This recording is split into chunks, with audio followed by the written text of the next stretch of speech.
We know there is a lag. Okay, let's keep it here. Keep it here. Can somebody hear me? Let me quickly check, buddy. So let's quickly come to live here. Dun, dun, dun, dun, dun, dun, dun, dun, dun, dun, dun. Okay, I can see a live version. Yeah, it's live. So we are good to go, right? I'm just waiting if somebody joined here. I guess answer is completely no.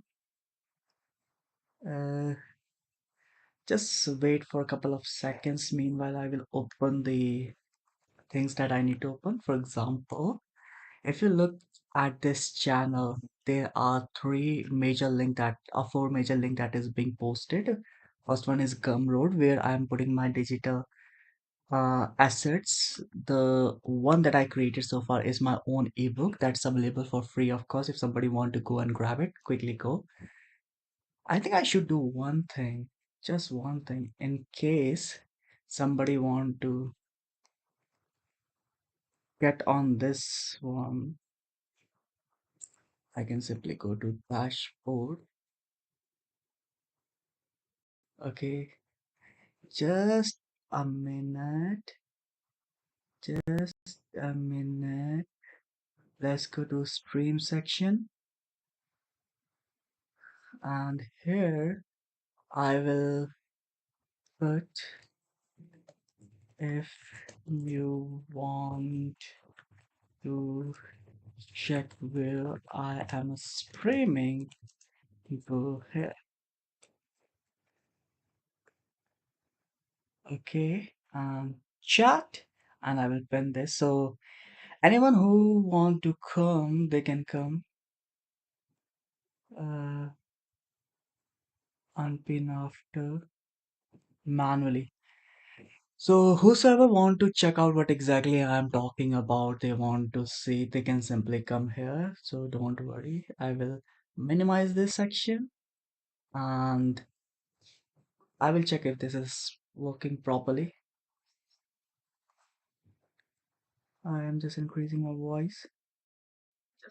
Yeah, I think this is working properly. So nobody joined. I thought like somebody joined, but okay, anyways, we will open our database management system, that is our DBMS, and let's close this one. This is not needed. What we need is this thing. So here we need to go to our SQL repository, under which we have a directory SQL 0 to here, and we need to talk about the day number 6. That's very crucial and important. That is database schema table and Postgres. As you have seen that in our post itself, we have ensured that we're gonna have a quick recap of our database versus schema versus table, and then database creation, table creation, and then we're gonna start for today's constraint and your table modification. That's two things that we need to cover by today, and that's really important.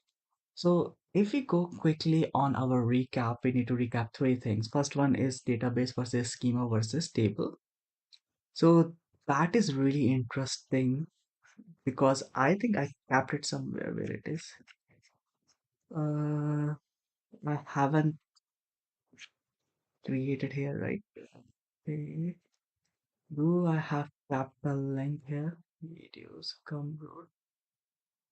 I guess no. Where I kept that? Uh, Okay, leave it. We can quickly delve into this one. Nobody joined, so we can quickly start. Okay, so let's quickly go to our sheet, and I will tell you about the first topic that we need to discuss today. That is your database DB versus schema versus your table, and whole of this to be defined on relational database management system that we are using in our case as PostgreSQL. Perfect. So first thing first, what is database? Database, remember, is a concept that it is a of collection and management of files, you can say collection and management of schema, you can say. So it's a collection of nothing but schema or SQL tables. Any of this one will work. But if you have to define a very broader perspective, database is a way of storing, managing, and organizing data that it compiles with our SQL programming language. Or in simple terms, you can say database is nothing but a collection of a schema or collection of SQL tables. It goes beyond that, but in general term, you can say, if not, I think what we can refer is again our this one. So database of building a database is an organized collection of data, organized collection of data stored and managed so it can be easily accessed, updated, and maintained. It's nothing but a collection. I told you the same thing that database is a concept which defined as a collection of data, you can say collection of data that is stored and managed in a way that access, update, delete become easier. So database is nothing but a collection of object, you can say, or collection of data in simple terms. But to understand in a very, because if you go with the definition, there's a huge problem. Sometimes one what comprehend from a definition might differ to someone else. So let's keep it static by taking an example. Let's say there is a building. Okay, this building has many floors. So one floor, two floors, three, four, and four floors. Okay, these are the floors. Every floor have rooms based on the requirements. Okay, these are rooms. Okay, now take this analogy and understand our concept. This building, our concept is database.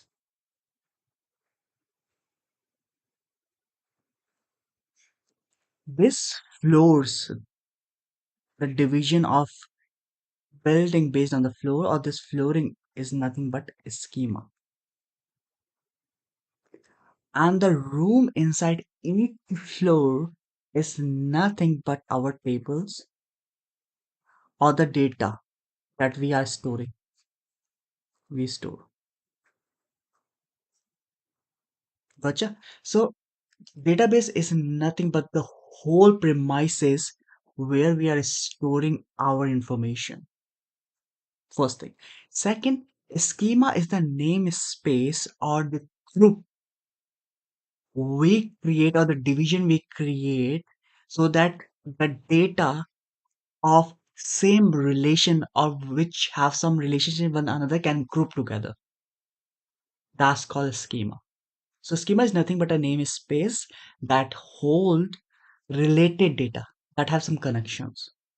And each room is nothing but table where we store the data, where we cap the data.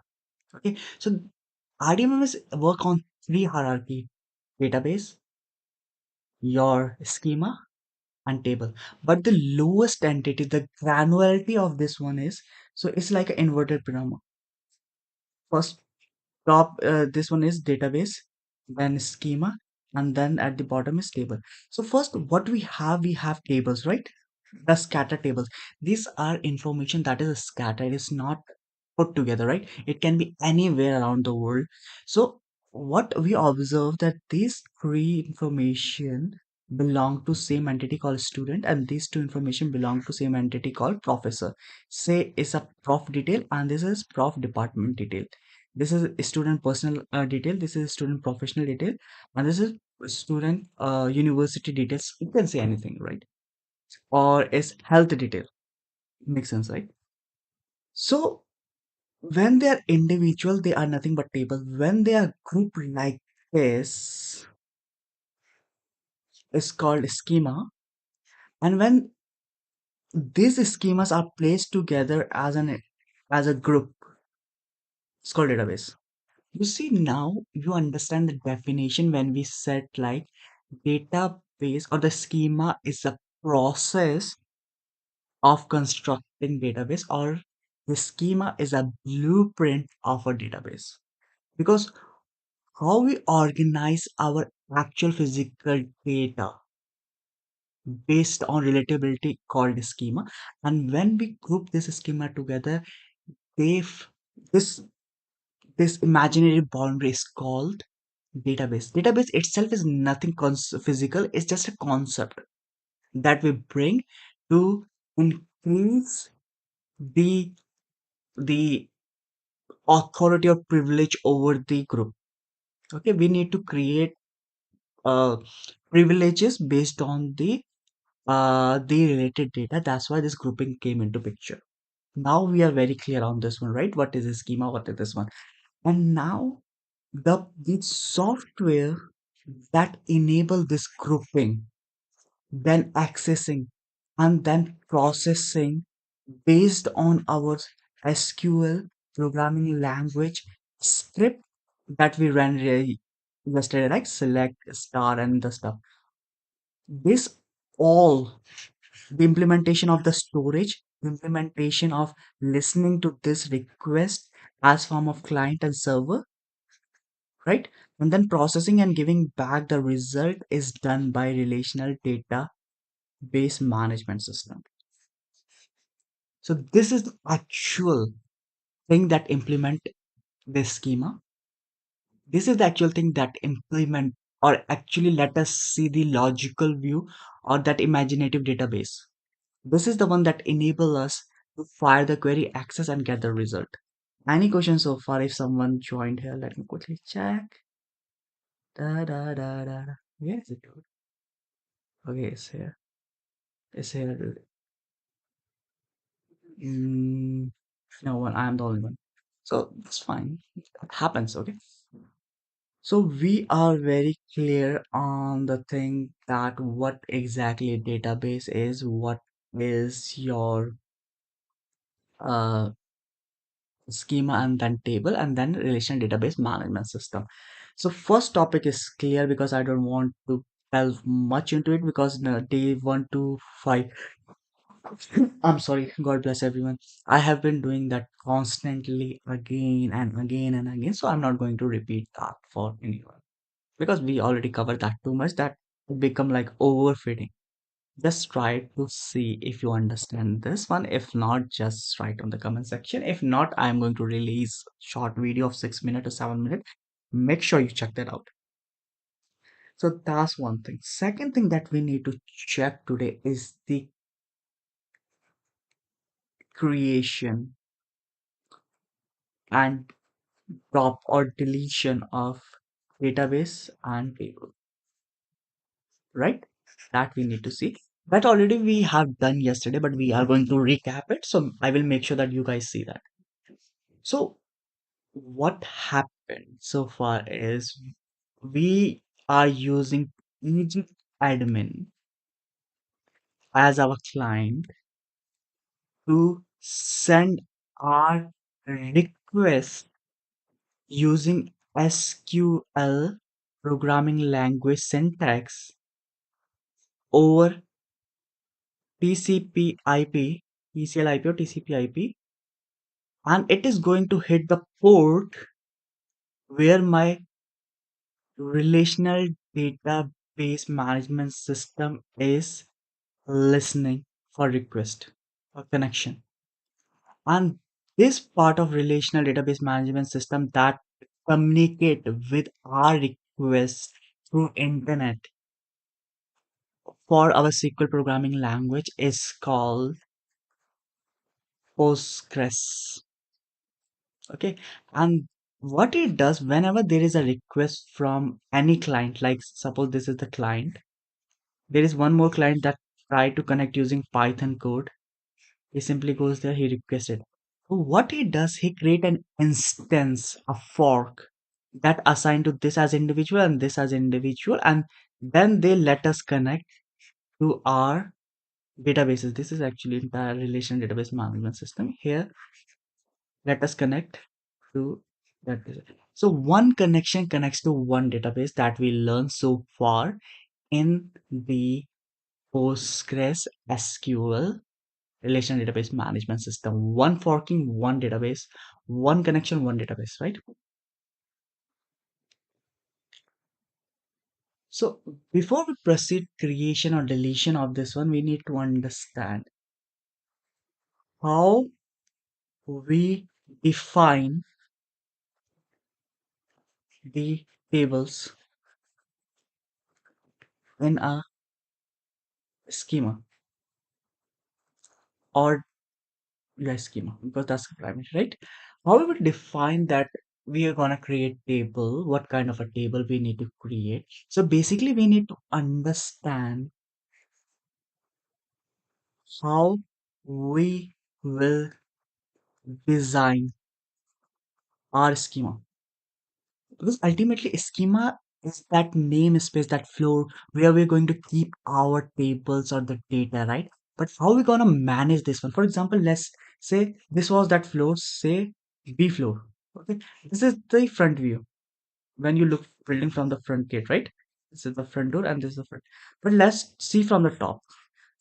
From top view, it's gonna look like this, right? Now you have the object to store. So how you gonna store that object? How you gonna place it? You know that there's four boxes of equal size. You said let's put them in corner like this. It looked good.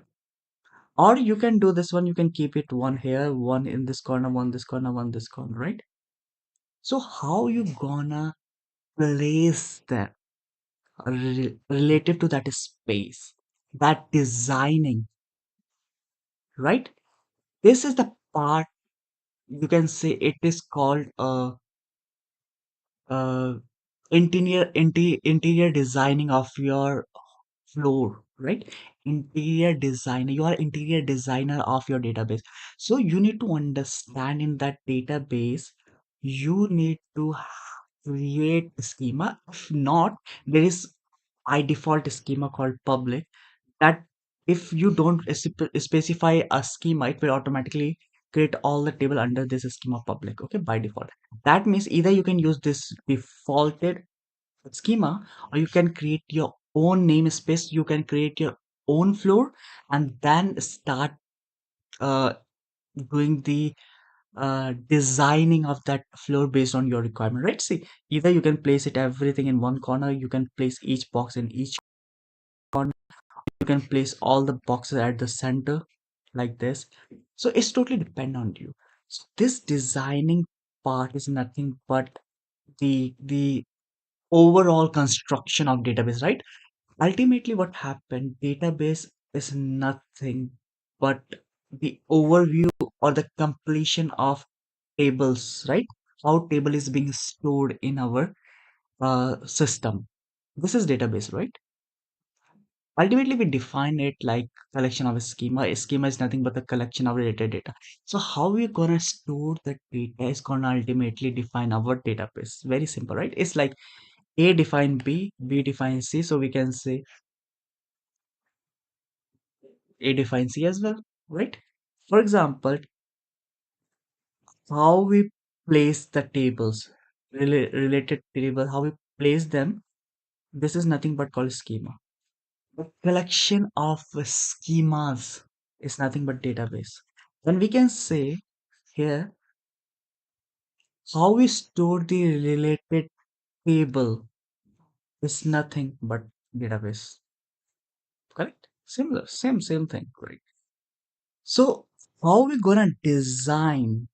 How we gonna store our table in the storage in the system? Ultimately gonna define or design our database, right? And that's the reason a schema is called the process or blueprint of what database.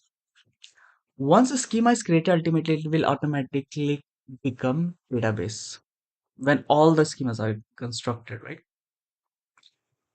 So to create a proper schema, to design a proper schema for the table, it is done through three layers of three activities.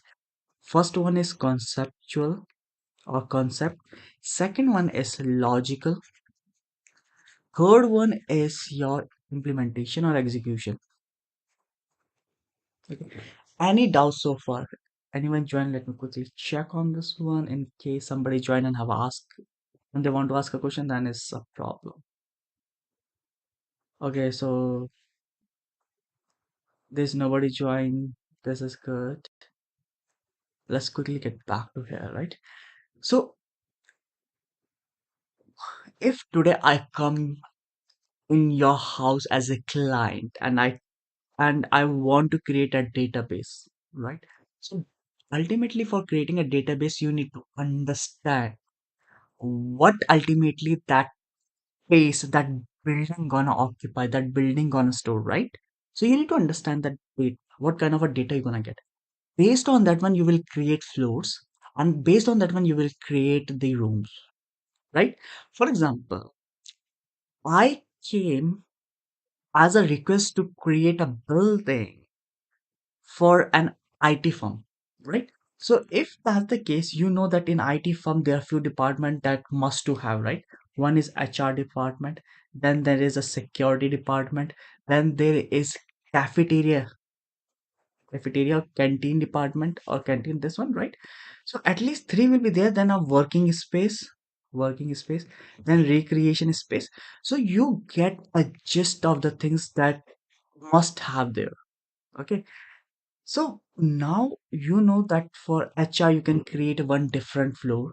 So you know, so in the blueprint, so what are gonna happen that now you got this concept, right? What are the points you're gonna write? Now you will be more in detail. Like in the floor, that HR department will have multiple departments. Like one will be finance, one will be human resource, one will be who will be taking care of legal actions. Okay, so now this become your table inside the schema of HR. Similarly, for security, one can be your medic security, one can be female security, one can be male security, one can be driving security, and this whole together tables in the schema can become your security one. And hold this information all together, this information because they belong to the same company, a same building, it become your database. And then you start implementing. You created three tables inside a schema called HR. You created again four tables inside a schema called security. So you have to first concept, like you need to understand what kind of a data you will have.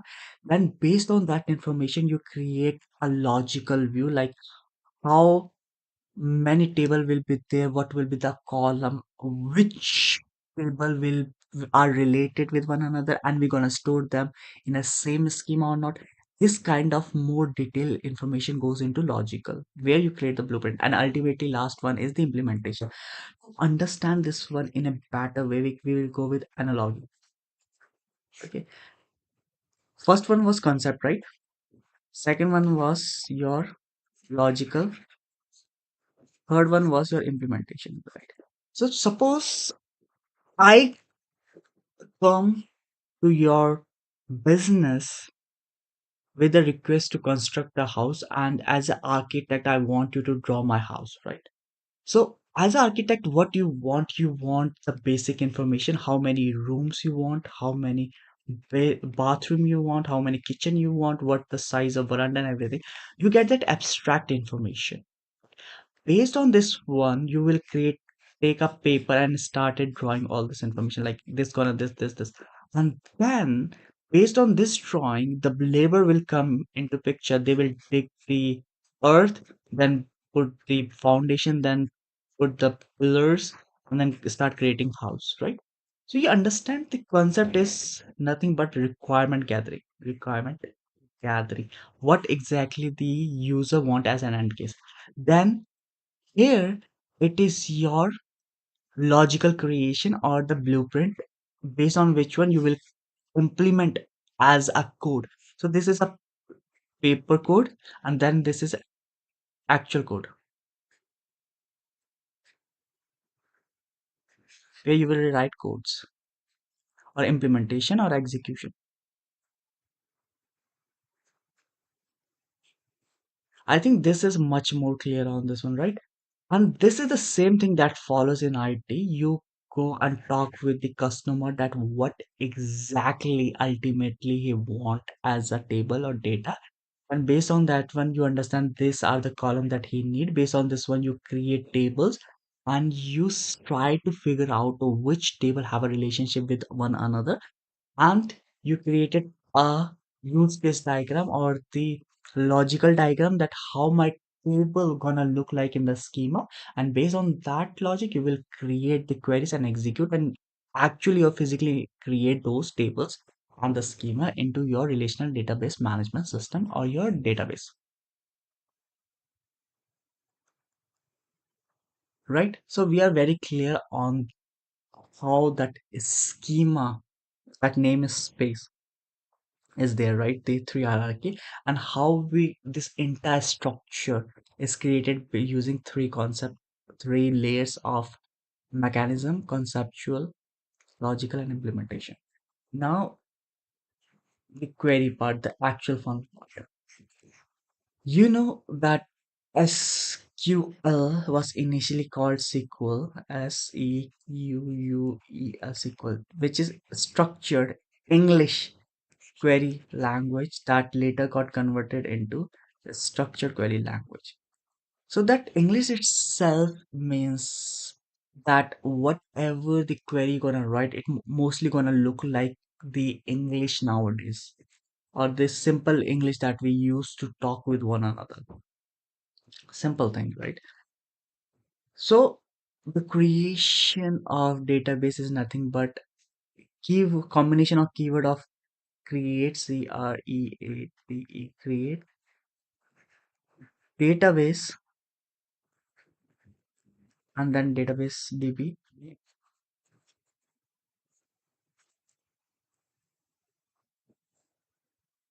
Done. Well, at a point, two things happen. One is like you felt like, okay, this one is not good enough, there is some problem with the name or something, and you want to drop it. Second, when the usage or the project is closed or the usage of that database is no more needed, so you want to delete that one so that the space can be free up for other applications. So you will simply like drop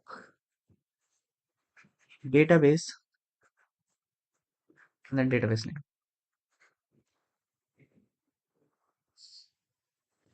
See, simple English. You create a database with this name, you drop the database with this name. For table creation, it follow the exact same thing without any hindrance. Before we move, let me quickly check like if somebody joined and they want to ask a question.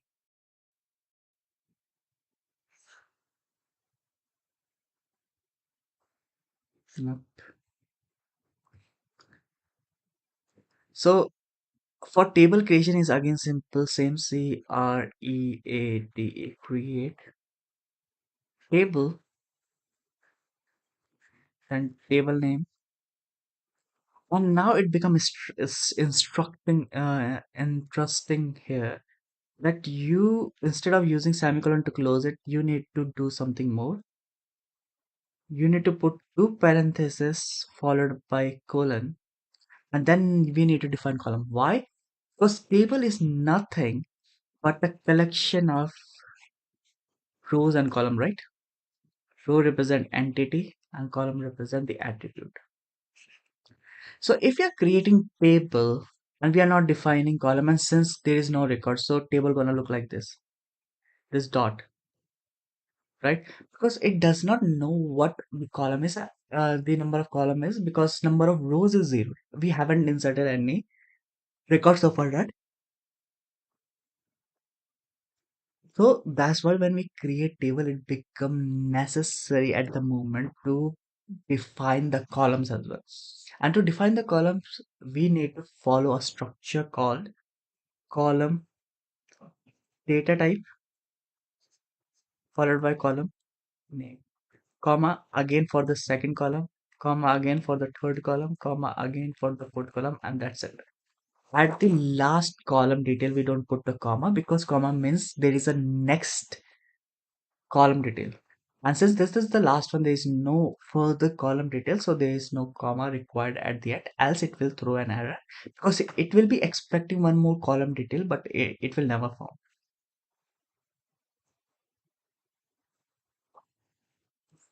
I'm tired, buddy, but not much.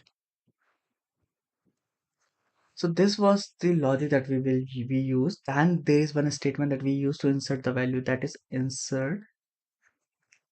into uh insert into table or table name, I think, yeah. Insert into table name,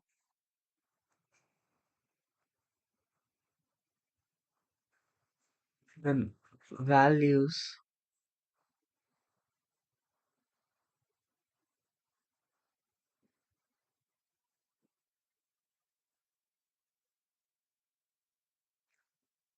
dude, I literally went for sleep. So insert into table and then table name, then values, and then semicolon again. The same logic here. How we define the column. In the similar fashion, we need to define the column values we need to insert as part of this insert query. So suppose the first one was the name, then you need to put a text value, say Reba. Then age was integer, suppose 21 we will put. And then male or female, obviously we're gonna put it female or simply F with column.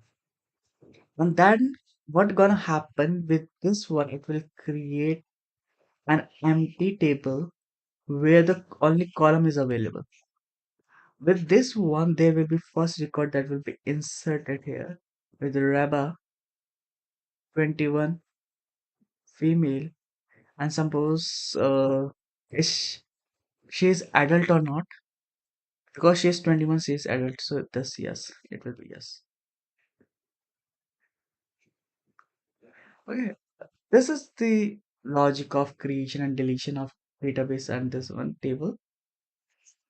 And I think same can be followed for schema as well. You can create a schema. And we created the schemas as well, right? Create a schema, schema name, drop a schema, schema name. And then,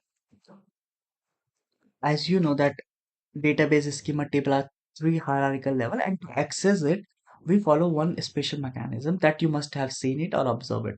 So suppose you are outside here with RDMS. Okay, this is your database.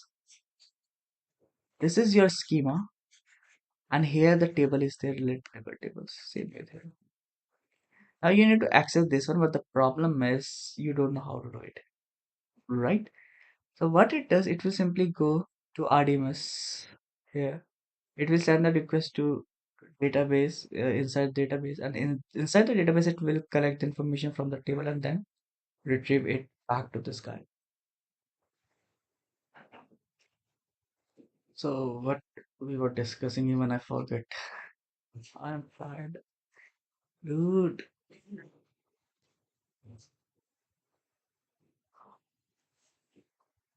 Mm, so table creation and schema. Yeah. So you see how we move from relational this one to database to schema to tables, right? That it is. So this access of multi-layer can be done through a notation called dot notation, where we access from top layer to the extreme granular layer using dot. So how we gonna access a table when we are outside like this is select. Select is it will go to the table, read all the column one by one, retrieve it and give it back to you. Okay. So select star means it gonna read all the columns from database name underscore something dot database name dot schema name dot table name.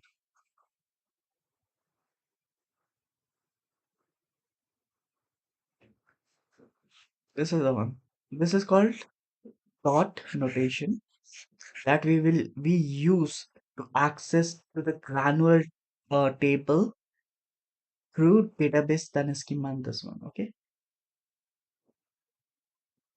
One thing I really don't know, if you access a database and directly access a table and there is no schema was provided, will it confuse with the schema name or it will directly try to access a default value?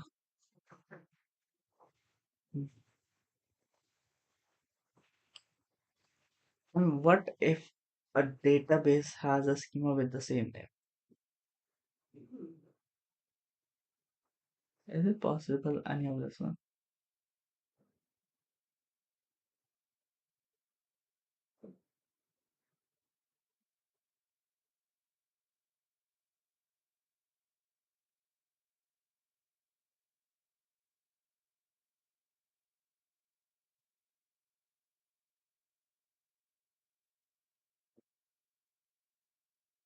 Dude, I'm getting sleepy. No, no, no sleep. Sleep. Let me get a water, buddy. Else I will be sleeping.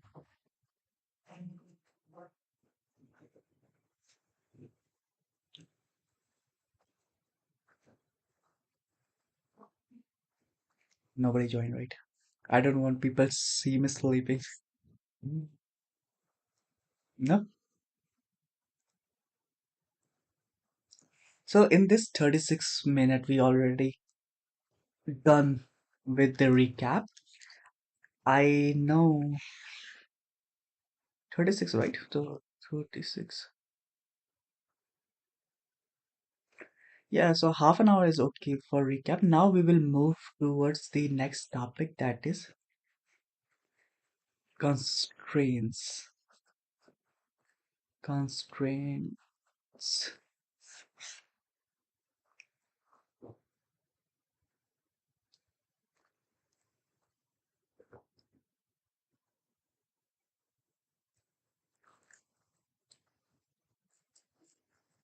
So let me review PostgreSQL documentation.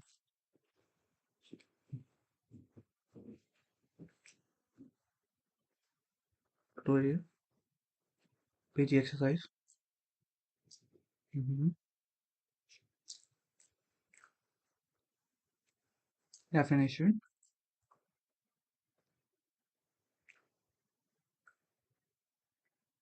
here.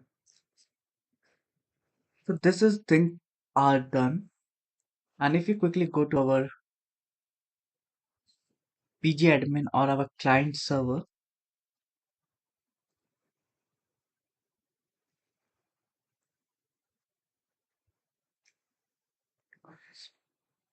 okay, so this is how we created, like drop table this one, drop table this. So you see here, we are by default using a connection to database student. Okay, so no matter which query we fire, it will ultimately try to get the result. So in case you haven't mentioned a schema here like this, that we created our use case schema, uh, what it will does, it will automatically try to search the table in public domain or public schema. Correct? Simple. Since we have already created the schema with create a schema name, we are trying to create the uh, tables into it. And table is nothing but student detail and university detail. And this is very clear how we did it. If not, you can check the yesterday's live. And since nobody joined, nobody asked me questions, so I'm not going to repeat how it does because it's really interesting to how we get every detail and then we segregate the detail. Then select start, and this one we did it. So now let's run it.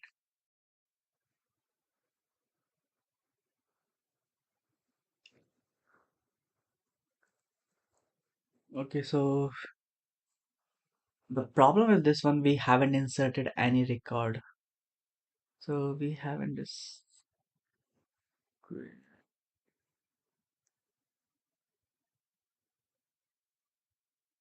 Mm.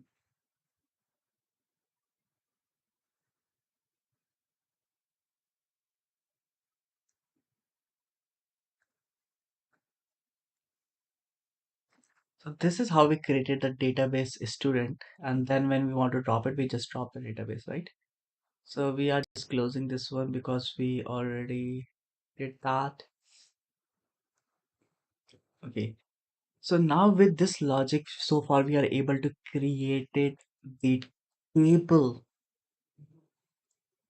Okay, we have created the table inside the schema. Okay, and how it is created, let me give you a quick brief. Okay, if you go on this side here, let's stop the catalog. Let's go to the schema, then we will go student personal, and here the table we have our student detail and university detail. Okay, so let me quickly delve that one into for you. So what happened, we understood there are two type of data that is available. One was the personal data and one is public data. So instead of creating every table inside the public one, we decided that we're gonna create data stored in our database called student. But what we're gonna do, since the nature of these two data is completely distinct with one another, one represent a student person information, one represent the student's professional personal, and second is professional detail.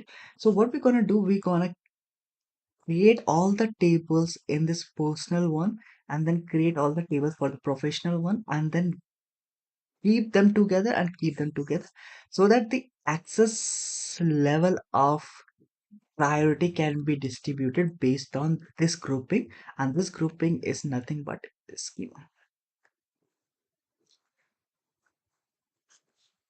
Okay, so to access a table you need to access it through schema, right?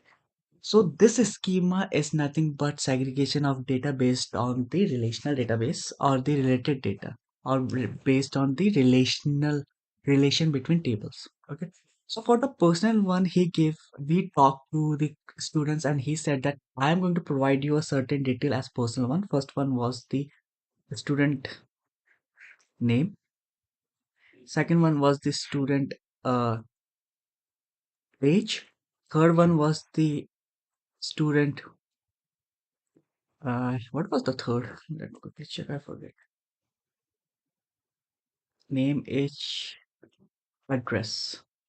Third one, name, age, address. Fourth one is gonna provide me university name and then university uni address. Okay, but if you see this is the student one, then student two, three, four. What is common between them? Suppose we have 10,000 students, and one university can be represented by multiple colleges, right? Okay, so this university, oh my god, I knew something bad gonna happen. Leave it. I will clean it later.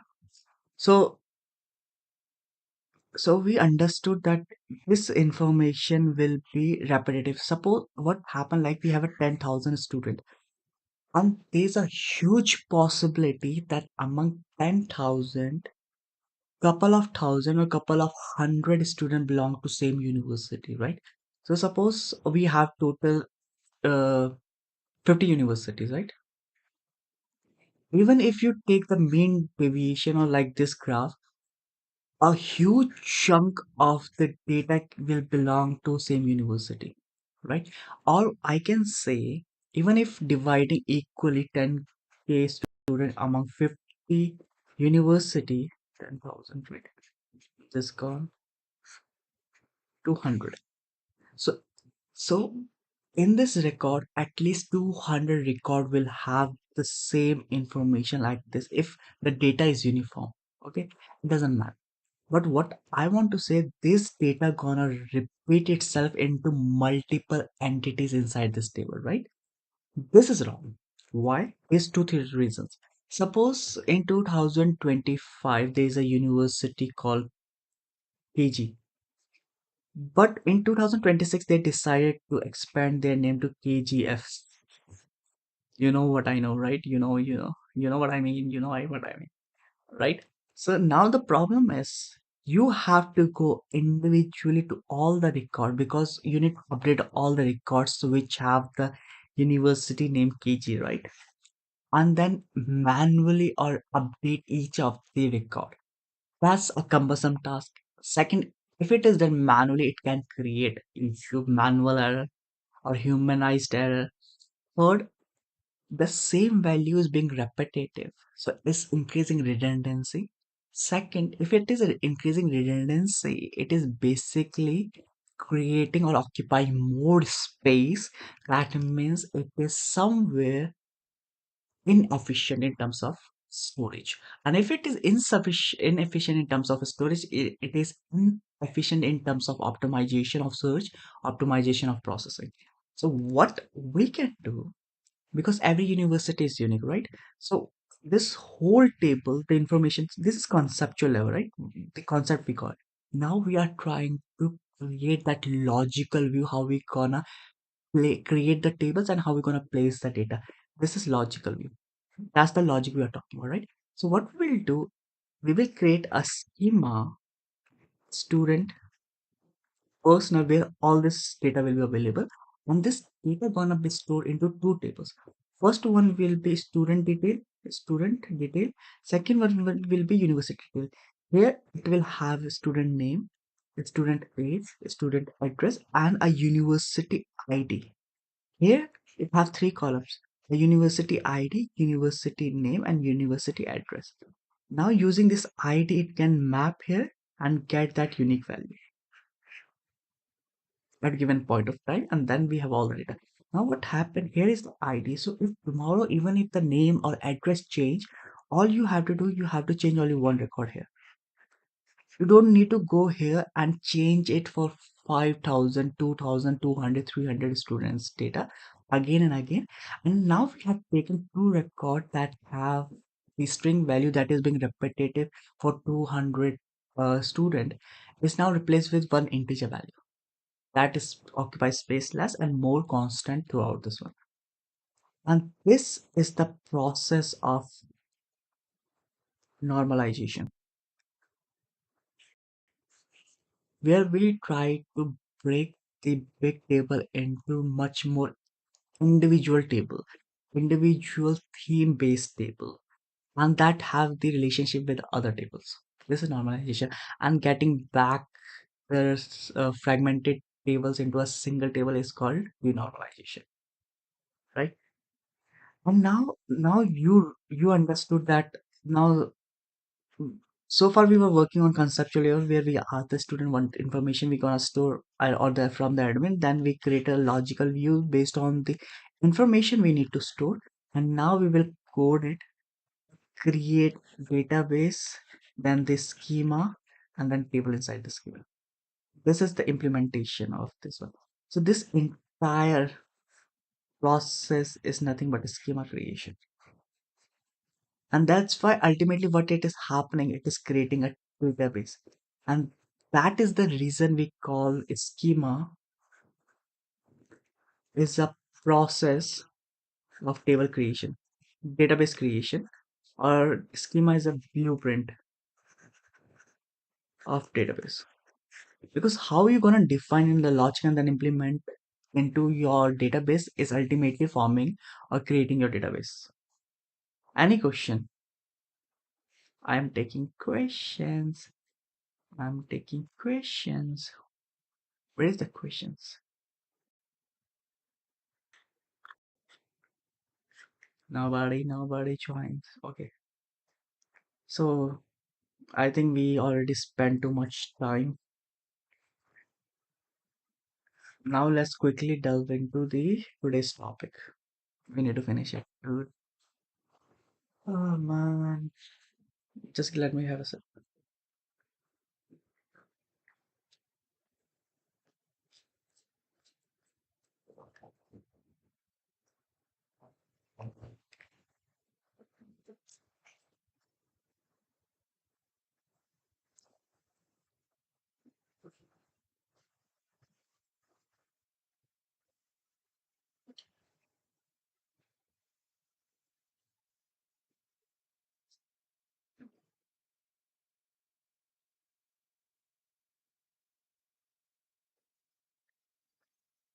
Okay.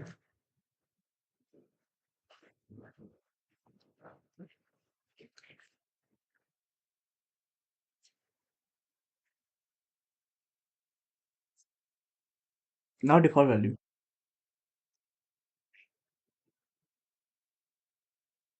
The column can be assigned a default value when a new column is created and no value are specified for the sum of the column. This column will be filled with their respective default value. A data manipulation command can also request explicitly that a column to be set to its default value without having to know what the value is. Okay. If no default value is declared explicitly, the default value is the null value. Mhm. This makes sense, usually makes sense because a null value can be considered as represent unknown data. See here. Mhm. The value can be the default value can be an expression which evaluate whether the default value is inserted, not when the table is created.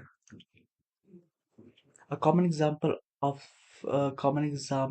is is for a timestamp column to have a default current time so that it get set to the time of now insert row insertion. Another common example is generating a serial number for each row in PostgreSQL Server.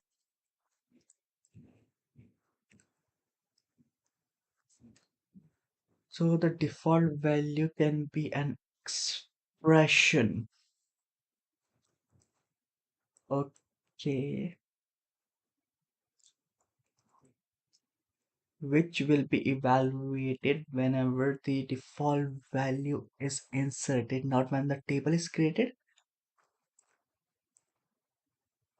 Common example is for a such timestamp column to have a default of current time. So that it can, you know,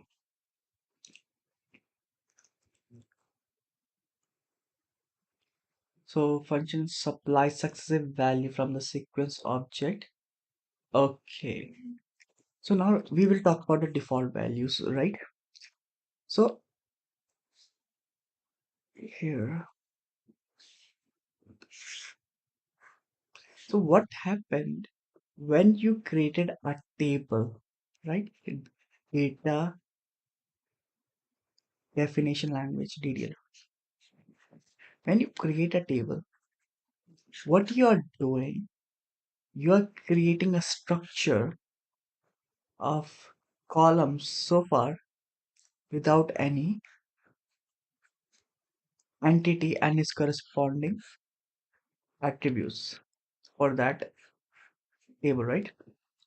Suppose there's an attribute that you need to make sure that it never stay empty, always be filled. Okay, it should be always filled with a default value in case no value was provided. This is being handled through a keyword called default.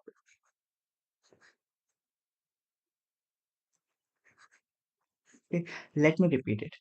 You have a column structure that you created, you define the column, column name, column data type that you need as a characteristic in each of the object or entity you're gonna store in that table, right? Because in SQL table, all the rows are entities or an object that has certain characteristic based on the table that it needs to store. Right? Now, suppose one of the characteristic was missing. Okay, so by default, the value will be empty here. This will be empty. Everything will be filled with 1, 2, and a 0. This is empty. And this empty value is being represented by NULL null. This is nothing but void. Void means nothing. Empty space, no air, nothing, vacuum.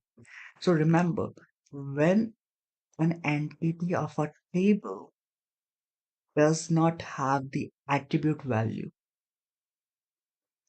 it will be represented by null. That means void. That means nothing. Remember this one. That means null means nothing. And for null and for nothing, remember this one. This is very important. Okay. So in such a scenario, when a user try to put a digital value, digital imprint of an object in a table, where one of the few attribute of the entities is missing, right? The word is missing. That means it will be replaced by null. Null means void means nothing. But we don't want that. We want some values in it rather than keeping it empty or void. That can be done when we create this table structure. When we create this table structure, we can use a keyword called default that will define this default value in case a void attribute of an object comes. Okay, this column was null or empty, void. We just make sure that it being replaced with a value. And this can be done when we create table. So when we create create table name mm, with this, then column name, column data type, and then we will put that constraint as default 0. Let's check it out here. Here you see default and then the value. Okay, default value. So whenever there is an entity, what's that? Held a message for a reason, smart detection expired and not posted to chat.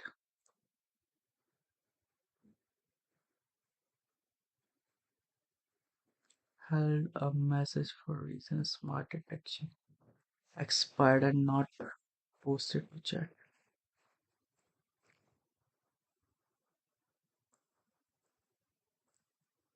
Keep views. What does that mean? Cheap views. Stream who.com. What is it, dude? I even don't know. Neither I'm interested. Okay, so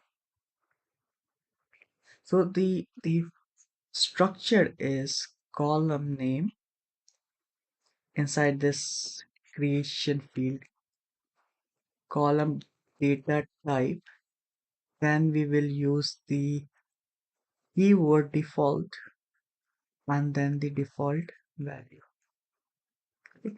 Now the interesting part is this value can be numeric, a string, anything, and also it can be an expression. Expression in the sense it can be the current date when the record is being inserted into the table, and I think the function for this one to get the current date is your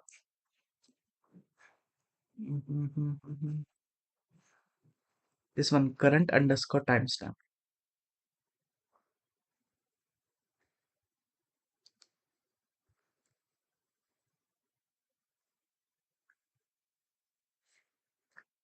current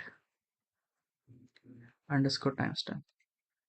So what will happen when a record will come and the timestamp value of that record is empty or is missing, it will be replaced by the time on which the data arrived or inserted into the table, because current time take that time when this was happening. And what was happening, it was the record is being inserted into the table.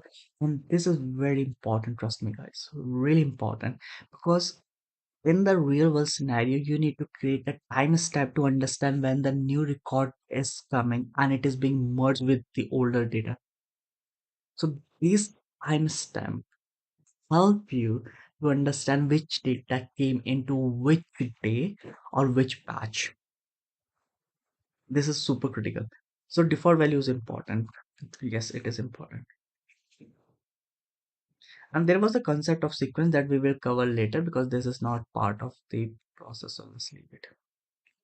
Then the identity column. This is interesting column. An identity column is a special column that generated automatically from an explicit sequence. It can be used to generate key values, right? Begin to generate always as entity. Alternatively, generate by default entity. I think entity itself was the keyword. Why we need to use this way? Insert into this one values default C pass. Similarly, the keyword default can be used in update command. What does default here means? Alternately, the keyword default can be specified. Oh, oh, interesting. So here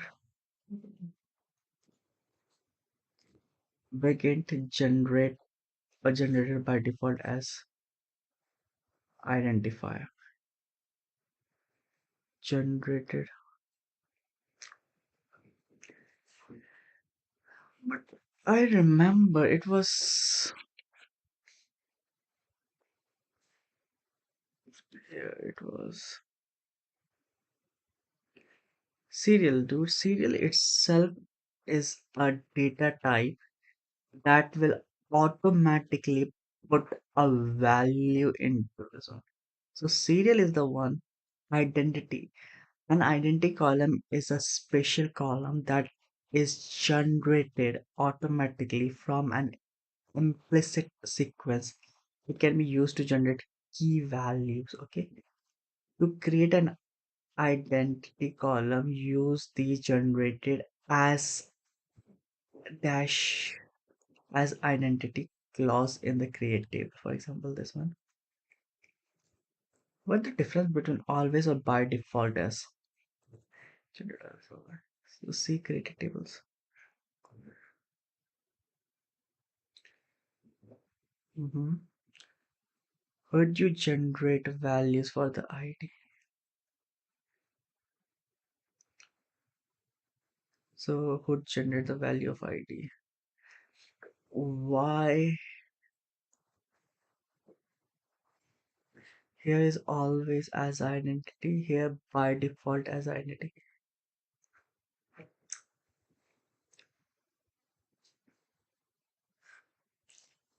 If an insert command is executed on the table with the identity column and no value explicitly defined for the identity column, then the value generated by the implicit uh, uh,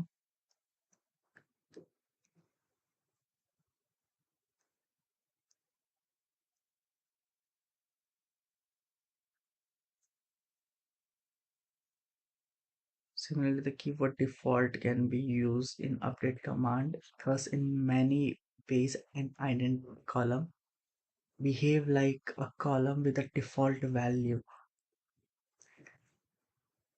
The, the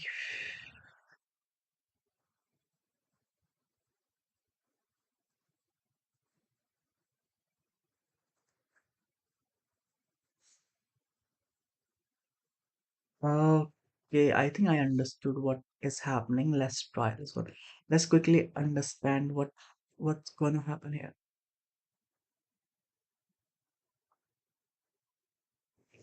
So there is two things that we need to mind. Identity column is similar to serial column. It generate your key IDs or sequential values from one onwards, two, three, four, and so on, right? Identity is also something generated, but we use more than this. We use keyword generated always or by default. Identity by default and this one and column. So always is like the same as sequential. It will have values, keep on updating the values by one. By default is like if you are not putting, suppose the first insert value have a value, suppose 10 for this one, okay. Then the next record also have a value, suppose 18, that's okay. But the third column doesn't have this value. Then it will come as 1. Fourth have the value, say 0. Fifth doesn't have the value, it's empty. It will become 2. 1, 2. I think that's how it is.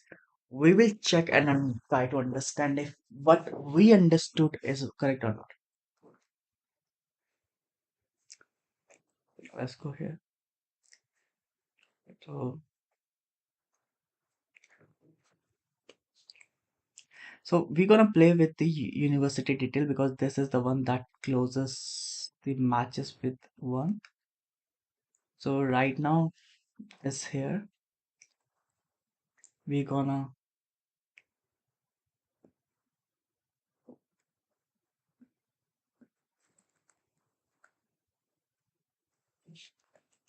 drop table if exists exists and the column and the table that is university detail, but in which schema we have kept them as part of our design, that is student personal schema, right? Now this one I want as serial because we will go one by one, okay? Serial instead of integer. So serial is your data type, okay? So data type. Now we will insert some value, insert into again this one values. So serial is a data type that will automatically start putting the values from one onwards. So we don't need to keep the value. We will simply start with this university name. University name, suppose MIT. Okay. And the address is MIT building. Interesting, right? Suppose second one is your Harvard's, and that's in Howard's building. Now we will try to fetch all the record one by one and try to display here with using select star university. Now run all the queries. So what is the problem here? Syntax error. So syntax error. So insert into university detail values because university ID I kept as serial.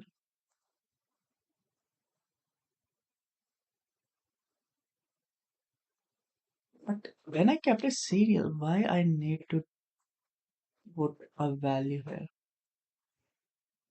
That's my question.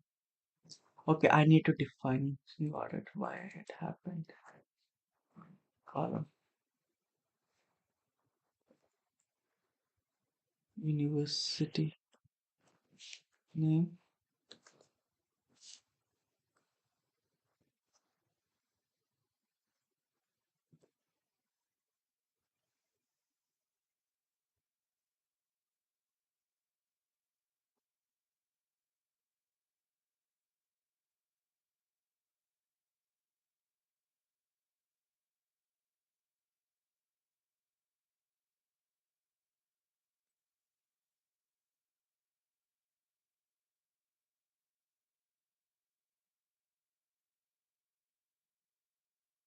or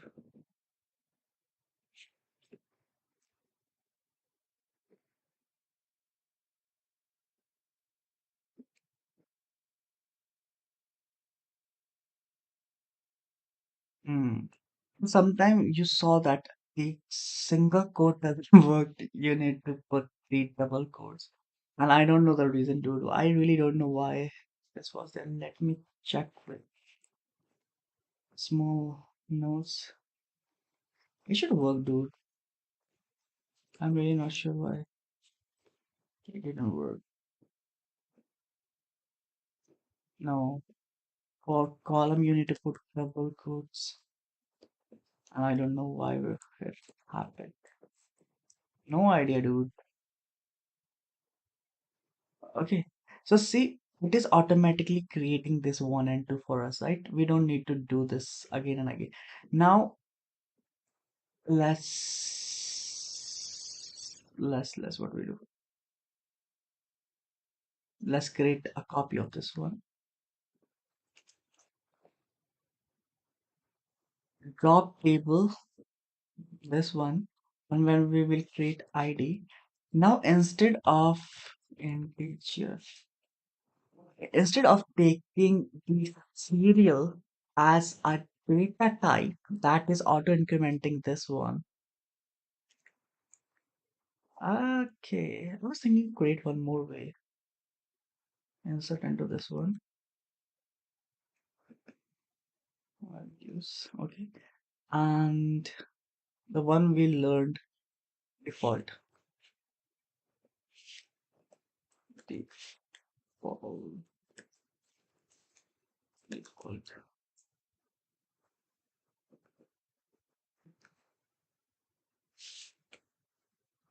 Default. And got this one.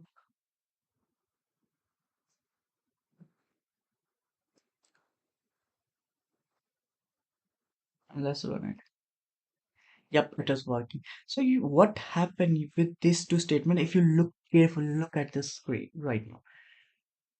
In this one, the first one, we are putting only the values for two columns, whereas three columns is defined. See, university ID, university name, and university address at a given point of time. But how many values we are providing? Two. But the problem is there were three columns. First one was university ID, right? It's missing out. The first one when we were not putting this name, right? So what we did, we need to define the SQL that the first value you need to take it default value, because serial value automatically generate the value for itself as part of default. So we need to define it here default. So whatever the default value for the column university ID is generated through data type serial, it will take it. In case we are not defining it, that means we are taking a particular range of columns. So we need to define the corresponding column names, that how we gonna insert it, and the rest of the columns either will have null or automatically have the default values. Okay, so you need to match the column order in which you want to put the column values. Okay, so if there are five columns, it has to be five values here in case you are not defining the column order here. In case you're defining column here, then the automatically column values will come here. But you need to make sure, you need to understand that the column you're not defining in this particular logic, they will be either placed with void, that is null or empty or nothing, or it will be replaced by default values. So we are very clear with this one. Okay. Now again we will drop and create again. This time, you also see the duplication, right? MIT building, MIT building. This kind of things happen in IT. It's called dedupe. Even when you're providing the values, so you need to understand your data is clean or not. So it's part of data cleaning. So now instead of going with a data type integer, we will go with the basic data type and the corresponding constraint. So right now to achieve what data type serial has and enable us to do that, we can do it through another process of constraint that is called, what it is called? I forget what I'm sleeping like identity. Identity. So we need to make it as identity. So default as identity. Okay, so what we need to do, we need to generate or generated always as identity, right? Yep, I don't know. Yep, as identity. So we will always generate integer value for this column as identity. Let's check out, are we doing it right or not?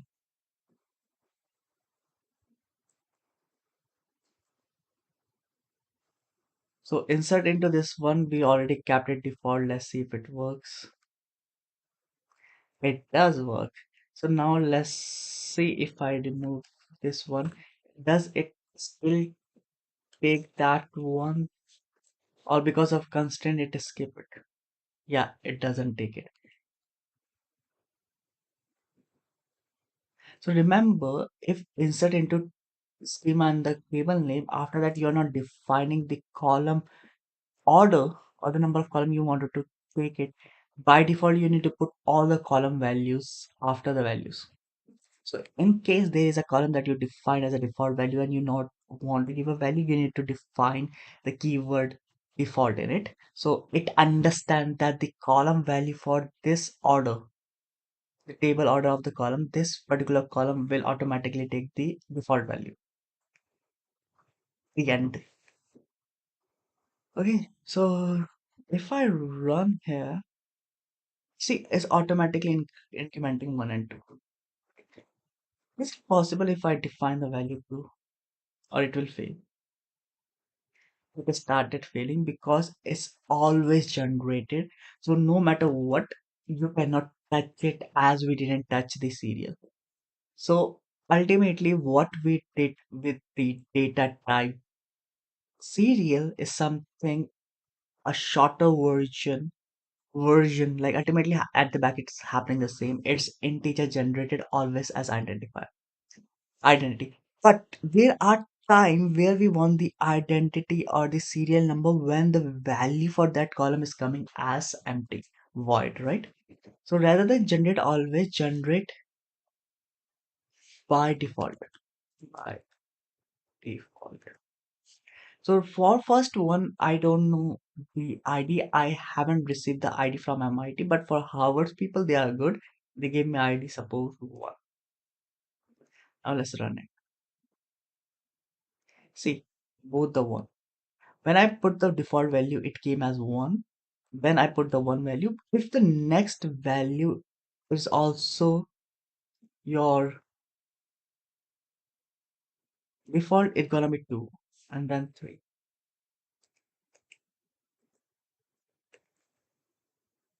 Default. So 1, 2, 1, 1, then default become 2 because after 1 it will auto increment to 2 and then 1. It should be like this. Uh, what happened to this one?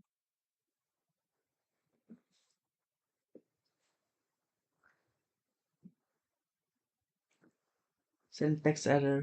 So there is a syntax error. Default.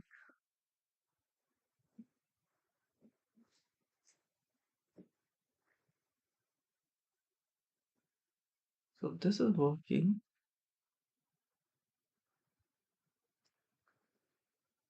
Comma default mighty building again 1.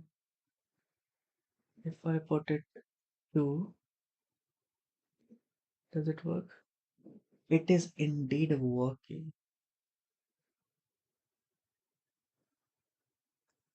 But if I put default, or it will show error.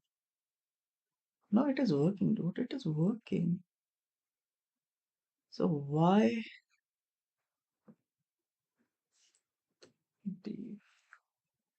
default? Oh, it is working. I think there was the problem, but what was the problem? Dude, interesting. The same thing happened. Default, obviously, entities start with one as serial, so one value. Then here it will come as value because we are putting generated by default. If there is no value, then we are putting it, not beforehand. So it's one, when default it become two, then one. So it's one, one, two, one. It's a bit confusing, but it's really fun. So we understood that data type serial that can be achieved using a constraint called generated by, generated always as identity, and then generated by default as entity. Is it the same, right? Default as entity. Yep, yep, yep. It does. So what are the cases where can we use it? What are the cases we can use it? There can be multiple cases, but what kind of cases? If the null values are coming, then you are putting it as an integer values.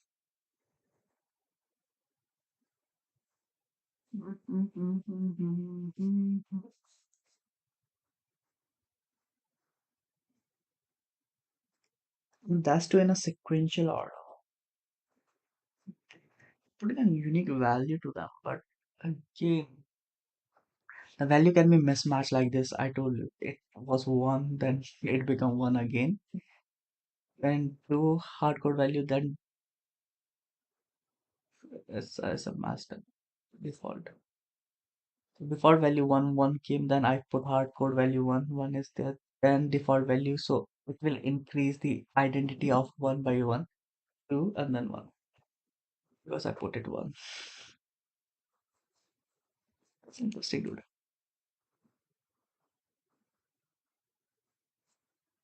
Next, let's go.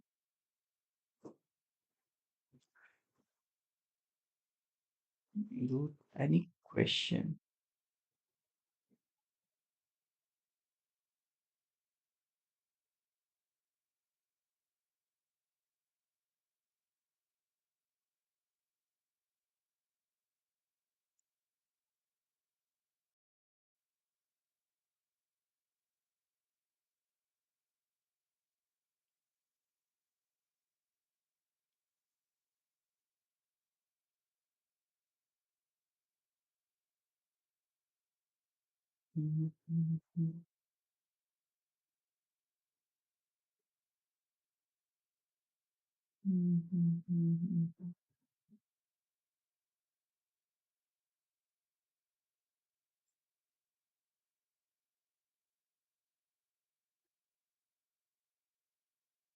There's no one. So, okay, generated. So we just use the generated as our constraint to generate identity based on two scenarios. First one is we are just putting all the column as identity. So we are generated always as identity. That is nothing but a full hand for the shorthand of our data type serial. Okay. So a generated column is a special column that is always computed from other column because it is for column which what a view is for table. Because it is for columns. What a view is for, because it is for column. What a view. Oh, makes sense. Actually, this is very confusing. In case there is a new people, they don't understand. But let me make it short. Generate column are nothing but drive column or driven column. Why? Because their value is driven from other columns of the table. So there are two kind of generated columns, stored and virtual.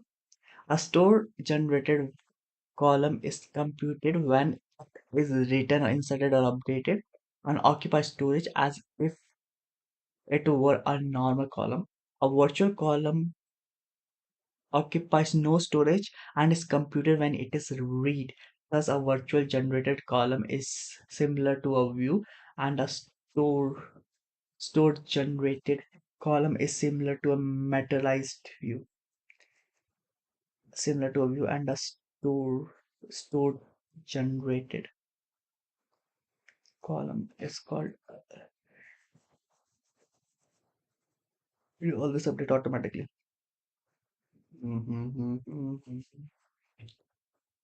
To create a generated column, use generated always as a class in create table. So generate always as height cm divided by 2.54. A generated column is by default of the virtual kind. Use the keyword virtual store to make the choice explicit. Okay. See create table for more detail. See create table for more detail. Generated always. Generated column. So generators to create a generated column. Use the generated. To create a driven column or generated column, you need to use all generated always. Generated by default. You can also use generated by default, generated always, and generated by default. A generated column is by default to the virtual one, but we can make it stored. Okay. A generated column cannot be written to directly in insert or update command. A value cannot be specified for a generated column by, but the keyword default may be specified. The same thing that happened to the previous one. When we need to define what are the values we need to insert as part of update and what are the value we need to put as part of default for the attribute of the entity which is null, we need to use a default because ultimately it will take the default value of that generated column. So it's same as what we did, nothing much, so we can simply move. So now we are officially into constraint. This was so far the table for data definition. Now we are into data constraints. Dude, how much time we have spent? 1 hour 30 minutes. Let me quickly grab some water because I spilled a lot of water. Let me quickly grab bottle of water. 10 minutes break, buddy.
I'm coming, guys. Just wait.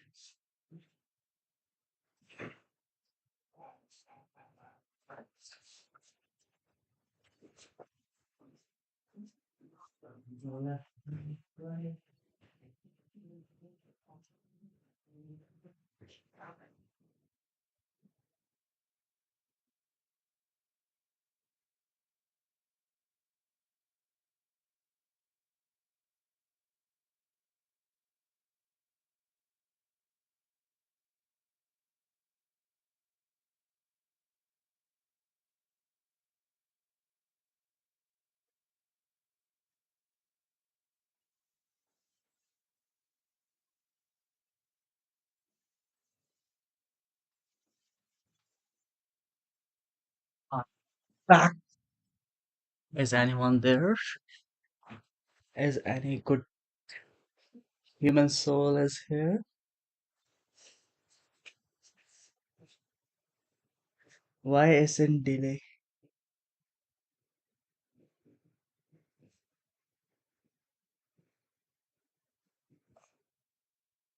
Okay, leave it. So far we are good with couple of things. We have discussed what is database, what is your schema, what is your SQL table, how these three are integrated with one another, how the most granular values define your schema, and how the schemas define your database. And that's why the schemas are nothing but the blueprint of your database or the process of creating a database. That's very simple. Second thing we learned is about column default values. By default, you can put either a numerical or some values. It can be numerical or it can be your string values, or it can be an expression where you can put the expression, for example, current date. Okay. Second thing we learn in data type by default is generating sequential values using the serial data type. And in case you don't want to use it, you can alternatively use the constraint that is generated always or generated by default as entity. Okay. Now I think about as entity, is the name or like,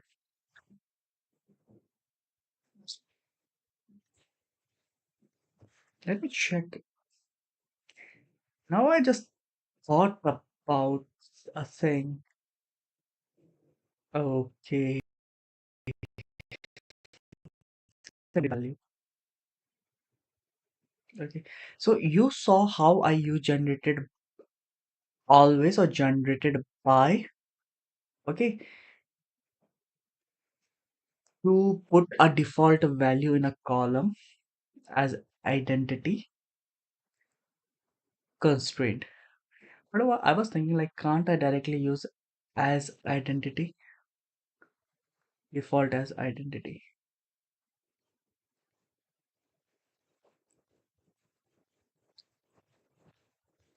Let me ask ChatGPT this thing.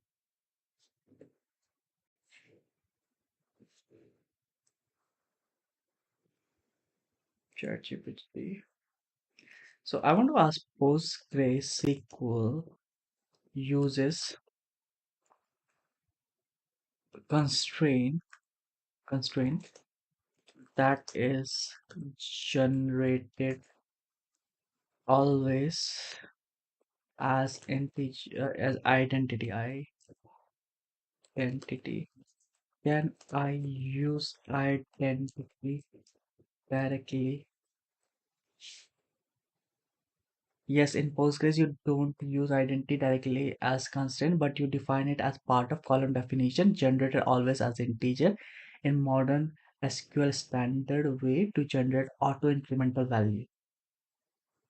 We need to do it generated always as identity, and then we can put a primary key. Okay, no, dude, this can be a problem. This can be a problem. This can be a problem. But you can manually insert a value in the manual insertion. Yes, surgeon. Okay, that's it. Now we will start with the constraints we put on the column. Why we need to put the constraint? So you remember when we were talking an example of a table we created where we are putting some entities or similar entities, and the entities are nothing but the collection of the digital values that represent their attribute or characteristic, right? Very simple. Few of the characteristic value might come as empty, that is represented by null, right? So what we did, we put condition default that in case we found a null, we will replace it with default value of this one because this justifies that column, right? Then this is one type of constraint. There can be another type of constraint that we're gonna learn. First one, that is data type are a way to limit the kind of data that can be stored in a table for many applications. However, the constraint they provided is too coarse. For example, a column containing a product price should probably only accept positive value, but there is no standard data type that accept only positive number exactly. Integer means negative and positive, numeric negative and positive, decimal negative and positive. So there is no numerical data type that rests the value from 0 onwards to the right side, that is 0, 1, 2, 3, 4, and so on to positive infinity. That means we need to put two things. Constraint is nothing but a combination of data type and certain rules we implement on that attribute of every column. You need to understand in that way. Then only it become much more clearer, because sometimes data type definition is not suffice enough to justify the value or to make sure the value we insert or the value we are getting for that integer is legit or is a valid value. Okay, it's not a negative value, it's something that don't breach the definition of that column, right? The example I taught about the balance, the value, the mm, what was this one? However, this course, for example, column containing product price. Yes, if you are working on an e-commerce, then you put a price of a product as negative. No, it has to be always zero or positive. Zero is very difficult. Yeah, zero and onwards. In that case, if it is 0 and onwards, is there any data type that provide this condition? Answer is no. That means we need to come up with a rule on and over a numeric value that will ensure that the value that is going to be put into this characteristic or in this attribute of the entity should always accept the value that is greater than equals to 0. Okay, so constraint is nothing but extended rules or specific rules on the data type to ensure that data integrity. When I say data integrity means the data compliance with actual meaning of that attribute. Perfect. So we generated identity was one of that one. Now we're gonna read more. First one is check constraint.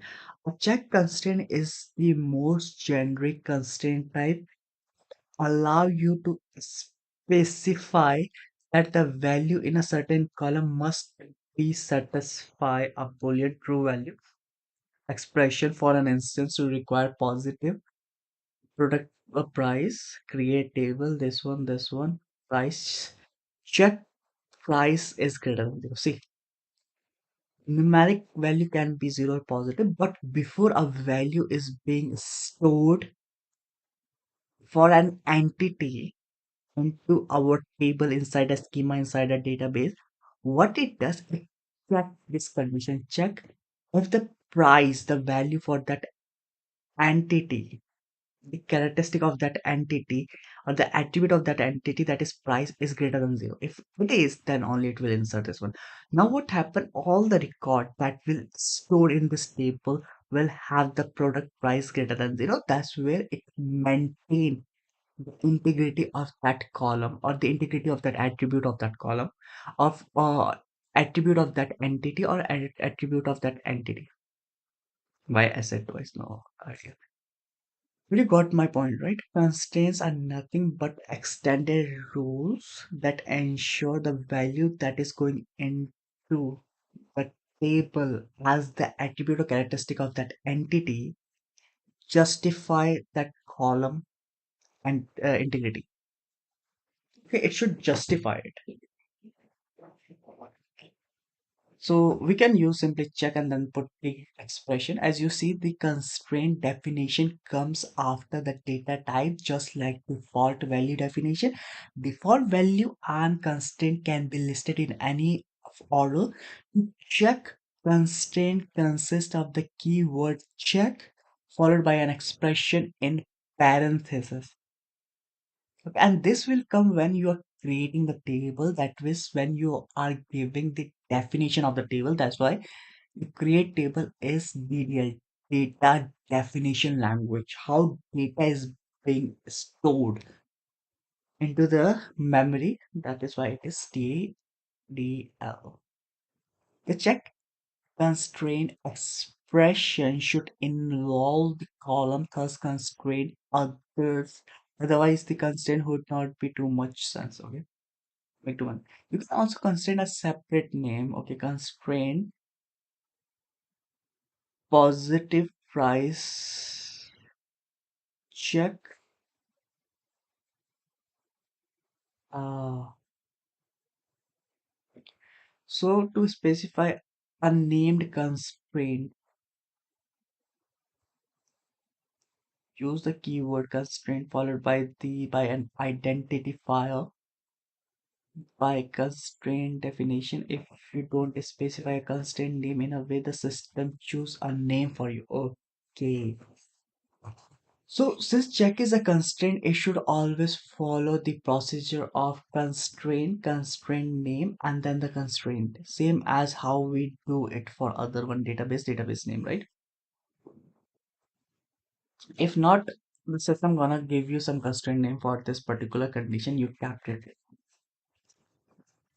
What's the benefit of this one? I think the benefit of this one, when you create a constraint with a name, you know the constraint, then either you can utilize it again or you can drop this if needed.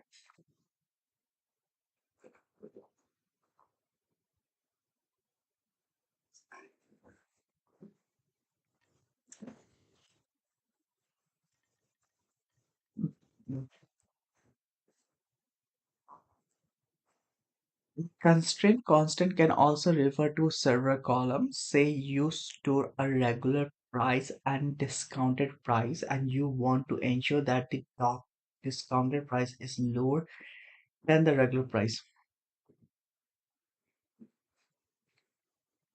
Okay, the price numeric constraint name. We should put a constraint and then constraint name, and then this one discounted price numeric constraint name. Else if not, the system gonna by default keep a name of greater than 0. Then again we will put another constraint here.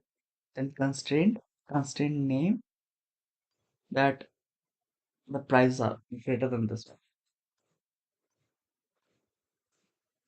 So first two constraints should look familiar. The third one uses a new syntax.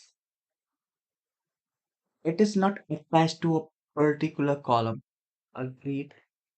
Instead, it appears as a separate item in the column segment, separated column list. Column definition and these constraint definition can be listed in a mixed order. We say, oh, this is interesting, or even.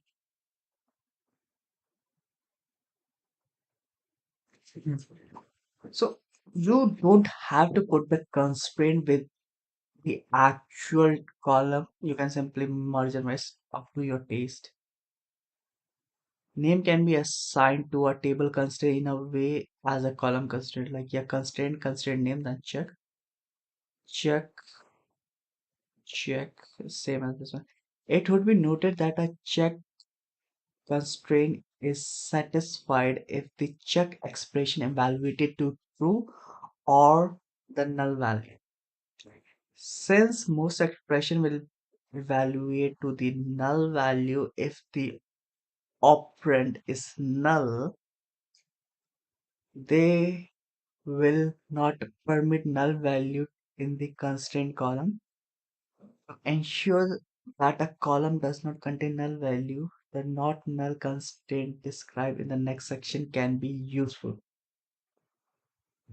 Hmm.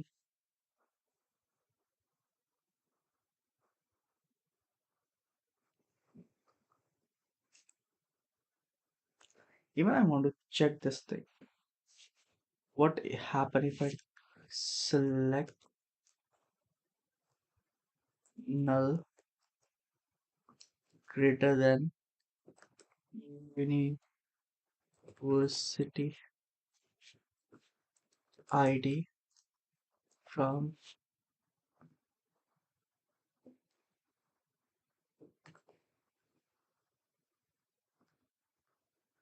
okay. So anything so basically that is exactly I want to discuss with you guys that null means emptiness, nothing. So what you gonna compare nothing with? Anything is always nothing. So it's always null. But what is the Boolean value of null?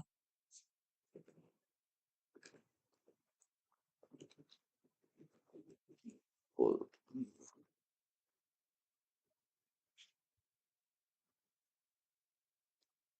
I don't know how to.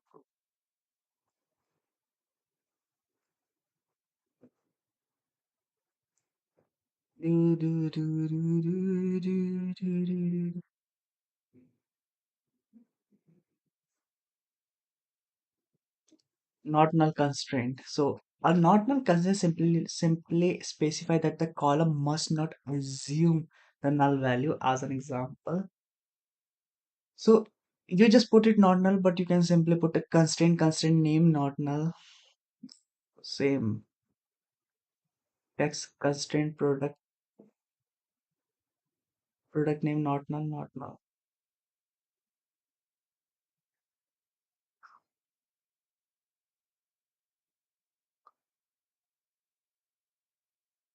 Uh,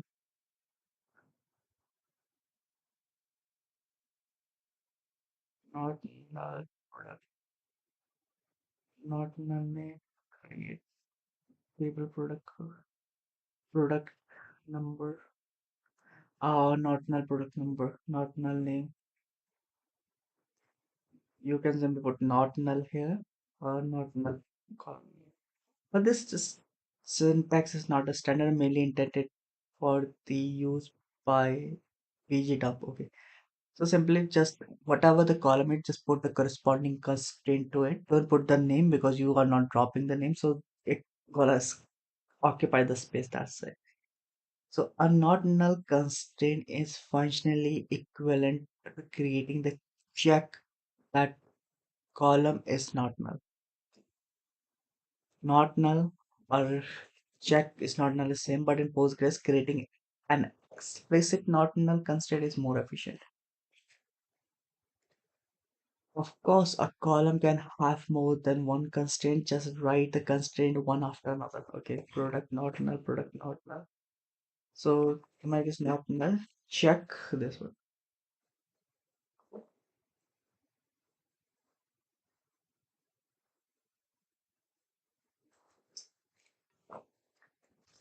The order doesn't matter.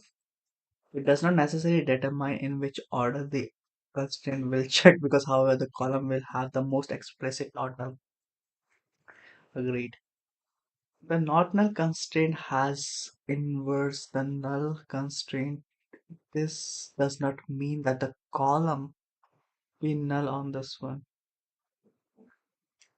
Select the default behavior from the column might be null. The null constraint is not present in SQL standard and thus not be used in portable application.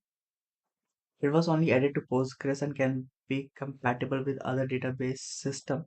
Some user, however, like it because it make it easy to toggle the constraint in a script file. For example, you can start with and then insert the not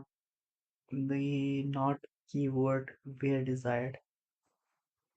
The not null constraint has an inverse the null constraint.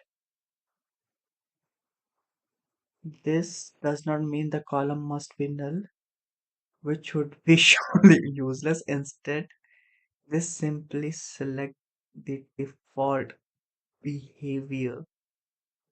The column might be null. Instead, this simply selects default behavior that the column might be null, and the null constraint is not present in SQL standard and thus cannot be used in portable application. It was only added the Postgres and to compatible with some other database system. Some user, however, like it because it make it easier to toggle the constraint in a script. For example, you will start this one and then insert the not key words you desire. Instead, they simply select the default behavior that the column might be null. This simply selects the default behavior. Column might be not constraint has inverse. The null constraint does not mean the column must be null, which surely be a useless. This simply selects the default behavior that the column might be null. The null constraint is not present in the SQL standard and should not be used in portable. It was only added.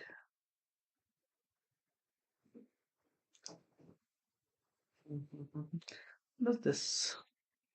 I don't get it. What does null constraint means in PostgreSQL? Dude, I need to close this one. We already have no value or unknown. It is not zero.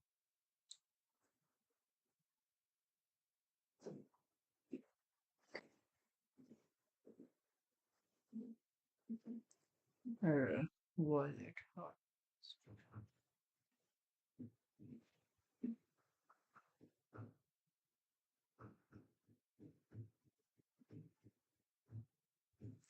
No, I mean null in paper.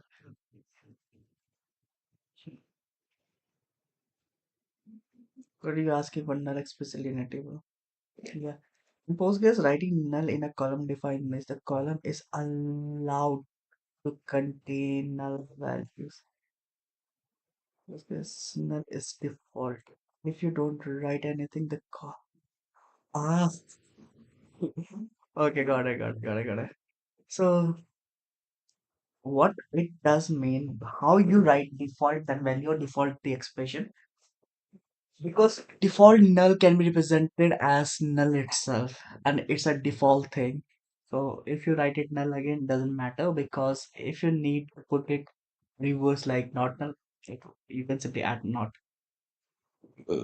I'm sorry. Unique constraint. How many constraint is that? And then the keys will start.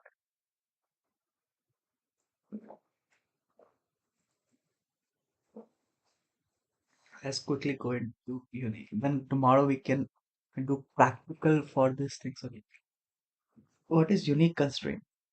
A unique constraint ensures that the data contained in a column or group of columns is unique among all the rows in the syntax is unique. Create table product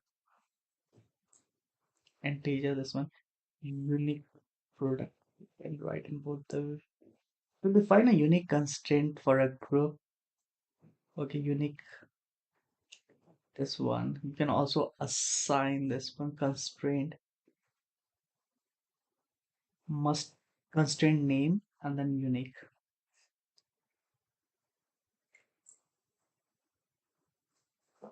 Adding a unique constraint will automatically create a unique B tree index on the column This is interesting.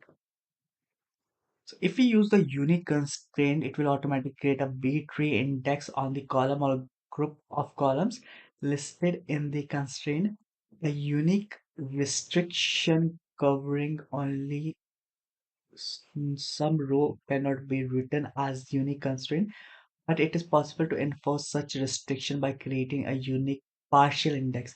In general, a unique constraint is violated if there is more than one column in the table where the values of all the column including the constraint are equal.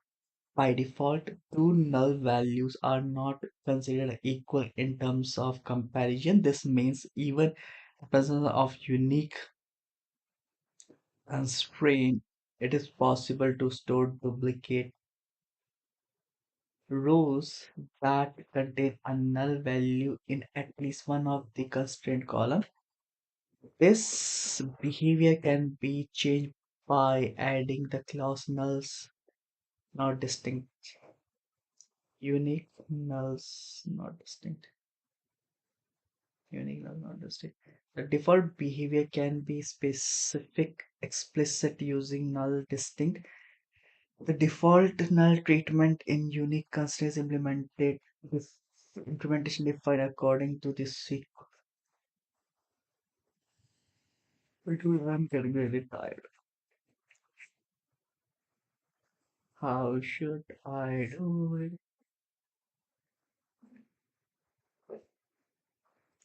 Reasonable. Adding a unique constraint will automatically create a unique B tree index on the column or group of columns listed in the constraint. A uniqueness restriction covering only some rows cannot be written as a unique constraint, but it is possible to enforce such restriction by creating a unique partial index. What does that mean? In general, a unique constraint is violated if there is more than one row in the table where the values of all the columns, including the constraint, are equal. By default, two null values are not considered equal in the comparison. That means even the presence of unique constraint, there's a possibility to store duplicates row that contain null value in at least one of the constraint column. By default, two null values cannot be considered equal in terms of comparison. That means even the presence of unique constraint in the possible, it is possible to store duplicate rows.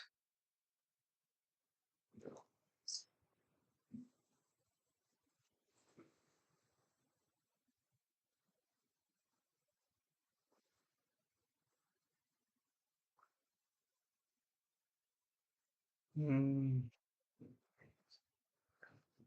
Null is not distinct. What it's mean is I need to create unique value to this one, and null's not distinct. Default behavior can be specified explicitly using null's distinct.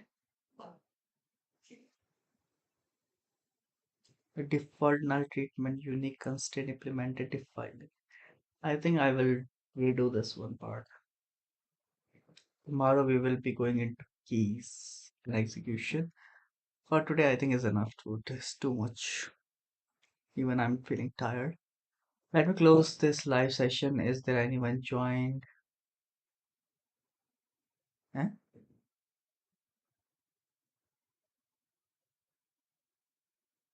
There was someone, dude. Someone joined.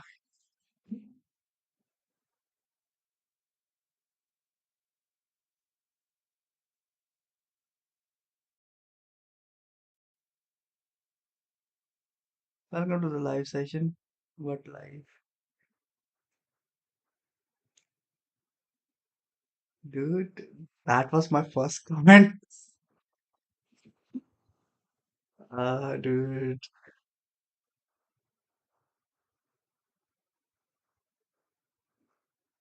I think there is no one in the live now. What does this mean? Even I don't know. Ah, you can do it. Keep showing support to make it top 50. Oh, anyways, there's no one left. Anyone here? Leave it. So tomorrow we gonna discuss about unique constraint. We're gonna start checks again. Not we will have it on the default values. All the uh,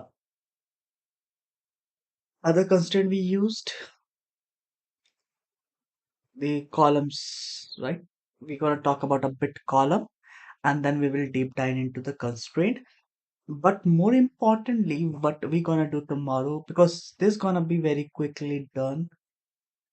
It's a foreign key. It will take an hour or something. System column. This is nothing we need to delve into it because not we nothing.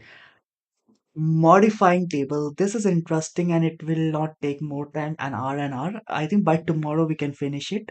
I thought of like completing it today, but I took like half an hour itself to explain and even to understand myself what is exactly database is, what is exactly relational databases, what exactly your schema and the table is. So this kind of I'm exceeding a bit of time. I do understand that one, but it is more important to learn the concept properly because I wasted a lot of time before. I don't want to waste it again. So we have only left with five and six, fifth and sixth, right? Seventh is we need to practice. But yeah, 3 days is left. But we even haven't started data type integer. If tomorrow I'm able to do that, I think this can be done in. Okay, so tomorrow is fifth, right? I can target this for fifth. No, this for fifth. Data type, we just have to consider ourselves with integer varchar date, not much, and then insert, delete, update. We are already using that, so it's not gonna take time. So fifth, tomorrow we're gonna complete this. Sixth, we're gonna use time to complete this too. And seventh, it's a select dude. Seventh, even there's certain things left, we can proceed to the seventh with this logic. So we are pretty much good. It's just we borrow some time from other days, but it's okay. So that's it for today. And before I close it, I got my very first comment on my YouTube live session after doing 7 live. I'm kind of happy. Happy, happy, happy. And this was done by TG Fisherman. And he said, loved it. And I loved his comment. Maybe in the future, if I'm able to succeed on the things that I am doing right now, I will shout out his name, PG Fisherman. Seventh day. This is the seventh day of live session where I am trying to learn, basically unlearn and then learn. I already unlearned for the last 2 years, but I'm trying to relearn. I'm kind of happy that somebody showed in the live, they put comment. I'm really happy, dude. Sometimes it's worth putting effort when somebody appreciate in a very small gestures. For example, here nobody came and I'm getting this thing. Held a message for a reason. Smart detection expired and not posted to just chat. What does that mean? Cheap view assist. What is stream boo? I don't want to like put comma because it will automatically take Google changes. Virus totally is reporting. Yeah, I knew it. That's why you have to be careful with the things you are doing, guys. Why it is leaking? So, first of all, I will close the YouTube live. It was nice talking to you. Let's meet tomorrow. I need to work. In case you want to join me, you can join on a stream I'm doing. Anyone join? Nobody joined. So, let me close this one.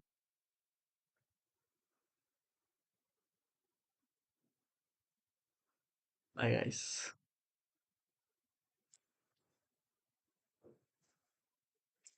My hair's too little.